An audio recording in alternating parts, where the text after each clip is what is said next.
আসসালামু আলাইকুম এসএসসি 25 ব্যাচের খোকারা।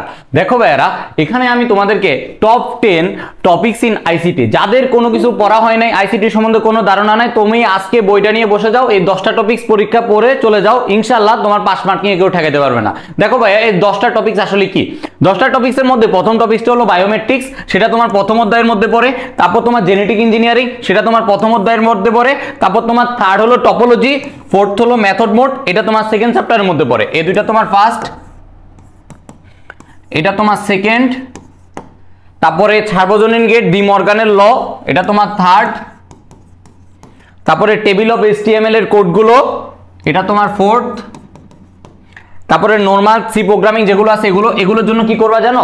লাস্ট 2 ইয়ারের জন্য 24 এবং 23 সালের যে 8টা বোর্ডে টোটাল 16টা সেট কোশ্চেন, মানে যে কোশ্চেনগুলো আসছে এই কোশ্চেনগুলো দেখে ফেলবা, তাহলেই কভার হয়ে যাবে ইনশাআল্লাহ নরমাল সি প্রোগ্রামিং এর জন্য। তারপর ফ্লো চার্টের জন্য সেম স্ট্র্যাটেজি, মানে চ্যাপ্টার 5 এর জন্য তোমার জন্য সাজেশন হলো বিগত 2 বছরের কোশ্চেন সলভ করে ফেলবা, তাইলে শেষ। আর তোমার লাস্টটা হলো কি? Caio surgery.